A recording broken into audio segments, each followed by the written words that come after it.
Qui entretiendra demain nos moteurs thermiques quand ils seront interdits à la vente en 2035 par la Commission de l'Union européenne? Pour s'y préparer et répondre à l'inquiétude des utilisateurs comme des collectionneurs, le CFA d'Alès prend les devants et propose une formation diplômante unique en Occitanie, spécialisée dans la réparation des véhicules anciens et historiques. Et c'est ici, dans ce garage au cœur du Purple Campus d'Alès, que les apprentis comme Thomas, déjà détenteur d'un diplôme en mécanique, travaillent à décrocher son certificat de qualification et enrichit son savoir-faire pour satisfaire avant tout sa passion. En faisant 2 ans en CAP sur des véhicules normaux, je me suis rendu compte que c'était plutôt l'ancien qui m'intéressait. Donc je suis rentré dans cette filière. Là-dessus, c'est de la vraie mécanique, c'est-à-dire qu'on n'a pas de valise électronique. On recherche nous-mêmes les pannes, on ouvre des moteurs qu'on refait entièrement, le genre de choses que sur des véhicules récents, ça ne vaut pas le coup de faire. Durant 14 mois, Thomas et ses collègues alterneront immersion en entreprise et cours en atelier. Ici, pas d'assistance informatique. Pour trouver les pannes, on travaille à l'ancienne avec comme support le bon vieux manuel papier. Ça va être un grand moment ce remontage. Sur les véhicules d'aujourd'hui, c'est assez rapide parce qu'il y a des connexions qui se font via des outils de diagnostic ou des approches et on change des sous-systèmes plutôt global. Alors que là, non, nous allons rénover, étudier, voir en profondeur et il n'y a pas beaucoup de repères. Et donc, ils doivent se référer à des anciennes documentations techniques également qui sont sous livre. Développer toutes ces techniques avec l'aspect du toucher, de l'écoute, de la vue. Il faut vraiment que ce soit une partie sensorielle. Les anciens véhicules avaient aussi leurs grands techniciens et à ceux-là qu'on les forme. Et qui dit formation dit aussi faire travailler ses neurones. On recherche lors des trucs, enfin lors de la réinstallation. Et ça va être un grand moment. Les pièces qui doivent être assemblées dans le bon sens, mais on va chercher la revue technique, on va y faire avec. Maxence travaille à remonter les amortisseurs d'une Simca 8 des années 50. On a trouvé dans l'ordre et tout ce qu'il fallait faire. Ça m'a toujours plu les véhicules anciens.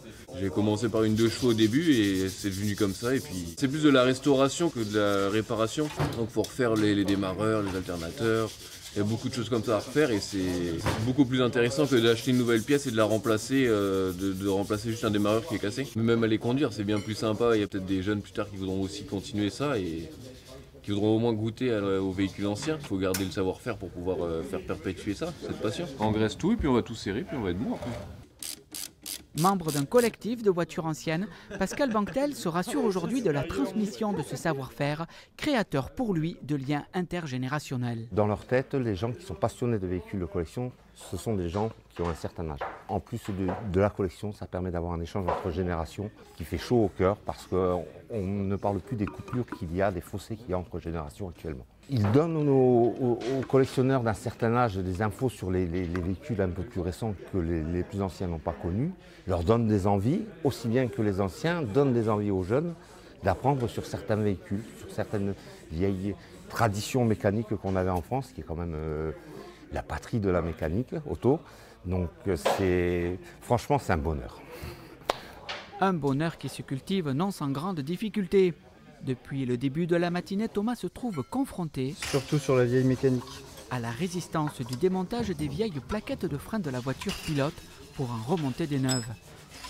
Ça a l'air de coincer là. Ouais, j'ai les ressorts qui me tiennent. Faut que j'arrive à enlever les ressorts. Le voyant en plein trouble, l'un de ses collègues lui vient en aide. Je pense pas que tu auras assez de prise avec ta pince. Je t'ai dit que t'allais pas avoir cette prise. Le formateur de l'atelier garde toujours un œil sur ses apprentis et lorsque certains d'entre eux, malgré toute leur bonne volonté, ne parviennent pas à solutionner l'exercice du jour, il entre en scène. Pour le cas de Thomas, il s'apercevra que son problème n'est pas dû à une mauvaise manipulation des pièces de rechange. C'est l'autre qui n'est pas à sa place, je pense.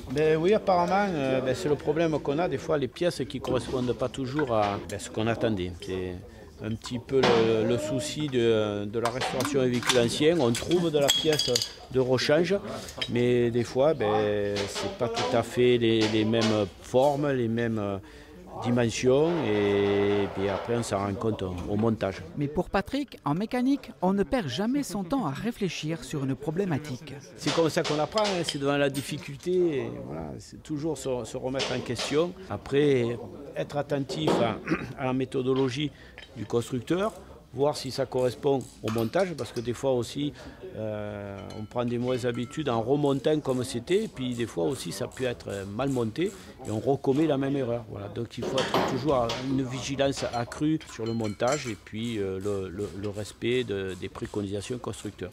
Le réparateur, chaque fois qu'il intervient sur un véhicule, il y a une part plutôt symbolique qui vient s'imprégner. Par exemple, c'est un véhicule qui est allemand. En fait, ce qui se passe, c'est que cette rigueur allemande, etc., vient intégrer le réparateur. Et le réparateur exerce une espèce de rigueur, de droiture quand il est sur ce véhicule-là, parce que c'est la marque elle-même qui l'impose. Pour compléter la formation, Nathalie Rivinck, responsable du Purple Campus d'Alès, souhaite créer un nouveau module d'apprentissage. L'avenir, c'est pourquoi ne pas ouvrir éventuellement la partie tôlerie. Donc c'est une enquête que nous avons commencé à mener. Ça fait partie des projets futurs pour avoir la complémentarité, la mécanique, la tôlerie. Donc l'enquête est en cours. Après le diplôme, plus de 82% des apprentis trouvent un emploi dans un secteur en forte demande d'un savoir-faire en voie de disparition.